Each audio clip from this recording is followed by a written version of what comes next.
laps coming into this race. We'll just have him stay on the track and probably just going to feel it out. Well, two-time winner Sorensen, we mentioned it earlier last week as we see Truex now battling with the 15 car of Michael Annett. That is for 14th.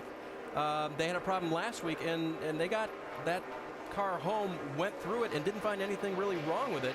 So we don't know if they've got something mysterious or something really obvious wrong with the 32 this week. Dave, it's a trend, and I experienced it all through my career, and Rusty, you can support me on this, that if you're going to have a vibration, typically you have it after the first stop, because what you do is you come in, having started the race with new rotors, you come in and you sit on the brakes for about 15 seconds with really hot pads.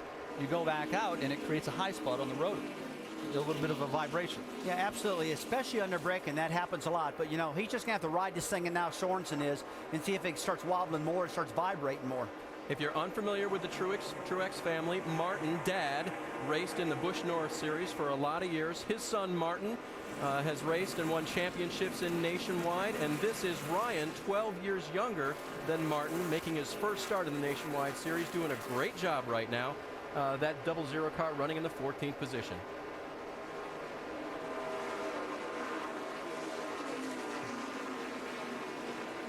Take a look at Michael Annett. He had a problem earlier. Let's see how he works this thing out. He gets really loose. Oh, up into the wall. And guys, this is the second time. Let's take another shot at this one. Different angle. An 18 car just loses it, gets up in the wall. And now, guys, the problem we got right here is that this is the second time this happened. Mike, you know, that car's not going to take much more of that. No, I wouldn't think it would. And, you know, I spoke with Michael after he hit the wall in practice this afternoon. He said it reminded him of Texas a little bit. He said, you think you've got a lot of room there, and then it just disappears, and the wall sucks you into it. That's kind of like what it looked like right there to me as well. But he's having trouble with that same corner. I think that was the same corner that he hit in practice. He described that perfectly. As a driver, you try to pick the gas up a little earlier every time coming through the middle of 1 and 2. The penalty for that is if you pick it up too soon, you create more lateral force. The car drifts, and you don't know it until you get to the very exit of the turn. Sometimes it's too late. You're kind of driving along and thinking, I think it's going to fix itself. There must be a loose lug nut here because he's finally stopped. They're not going to take a chance, are they? No, well, no. And again, last week they just had something very mysterious. It wasn't something that they could diagnose during the race. Got the car home and didn't find it. I mean, they're hoping, even though this is bad luck for them, that it's something that is a lot simpler. Well, you're taught as a young driver, if the vibration doesn't go away, then prepare to pit. If it gets worse, don't think twice about it. Come down pit road. Yeah, because you don't want to end up in the hospital, because when you crash these cars, it hurts. The interesting thing I'm looking at right now, if he's going to go 1 lap down or 2 laps down at this shorter style racetrack. Leaders coming off of turn 4. Reed will have to take the access road, leaving pit road. There's no speed limit for him there, but he'll have to tiptoe around there to make sure he doesn't spin out. And as he does that, the leaders will come back through, and we'll see where they actually catch up with Reed. Reed's already well gone, so he only loses 1 lap. Hopefully he can, you know, get the Aaron's Lucky Dog free pass at some point as the crew checks things over. That's a sick feeling as a team. You know, you got a great driver out there. He's won here twice, Ricky, and you let him down and let the lug nuts loose. But he's strong enough, and we're early enough in the race, he can get the lucky dog and get back. If, in fact, they do have loose lug nuts. But the flip side of that, Rusty, and we've both been there, is if they report back, hey, Reed, tires were fine. And that's happened. It happens to every driver at some point in their career where, you know, it's sort of a phantom vibration, and the tire wasn't flat or the lugs weren't loose. And that's a good point. As a driver, you don't want to hear that, do you? No, you don't. That's an awful feeling. All right, let's reset things at the front. Brad Keselowski was not the restart leader, but he was second and quickly took over the lead. And Harvick, guys, has begun closing in after he, too, disposed of Trevor Bayne. Yeah, but like Pac-Man back there, Harvick is. Just catch him a little bit every single lap. Notice something, Ricky. It's getting darker out, cooling down a little bit. Yeah. Things are changing. Yeah, exactly, Rusty. I was looking over at the lap times, and we're going to see those probably improve. These guys are going to be happier with their cars, a little more aggressive with their cars, and we'll see how that works out. 5th place, Colin Brown under attack from Paul Menard. Remember, Paul got shuffled to the high side just a little bit at the restart, lost a couple of positions. He's now working his way back. Shannon, you've got more on Reed Sorensen? Yeah, guys, it was a left rear that they had the lug nut problem on pit road, but it was actually the right front that they had the lug problem on the racetrack. You guys can see these lugs right here are worn out. This is the one that it was giving resorts to the problem. Oh, thanks, Shannon. That's great visual now. Problem on the pit stop and problem then obviously once he got back on the track.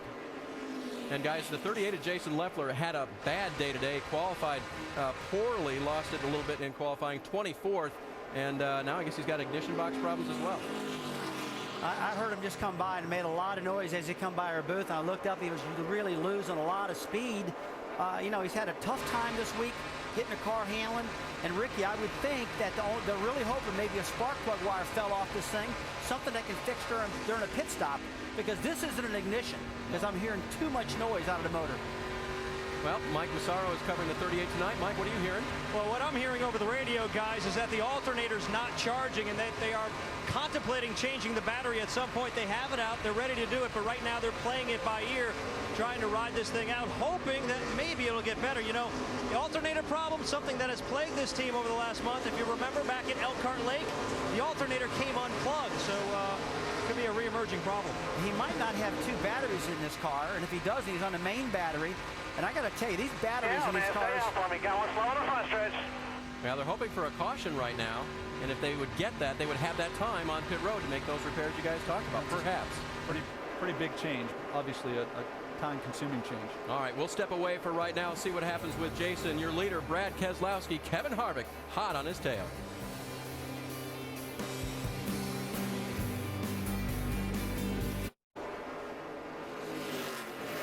Back at the Missouri-Illinois Dodge Dealers 250.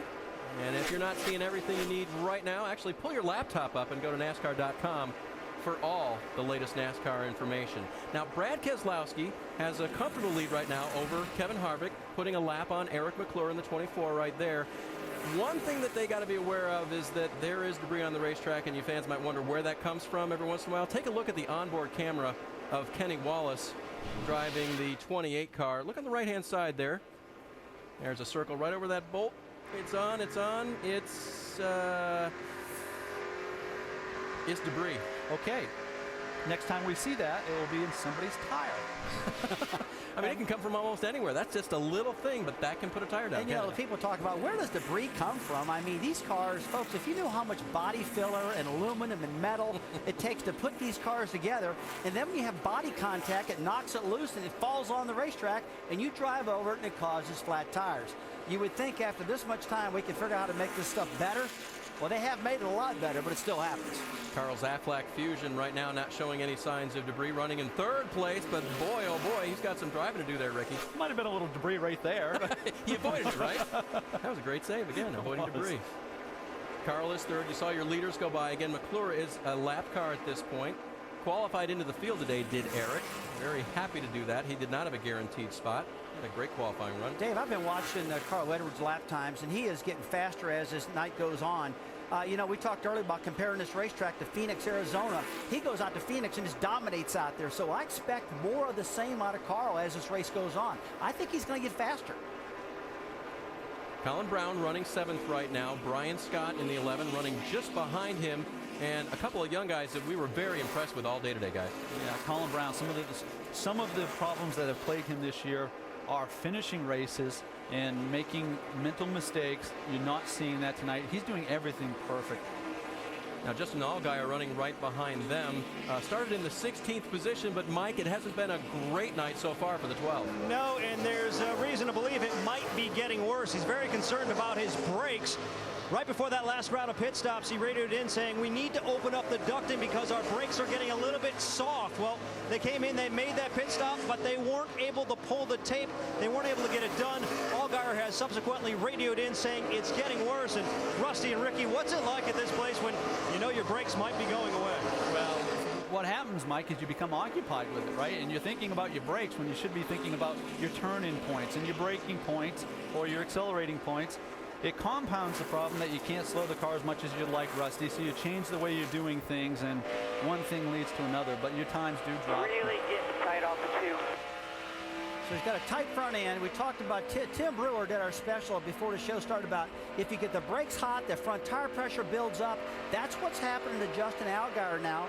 A lot of air pressure in the front. The car's starting to lose the front end. And let's talk about compromise a little bit. Lose the brake pedal. The smaller more you keep the openings in the front, the more downforce you get, but the brakes get hotter. And I don't think he's got enough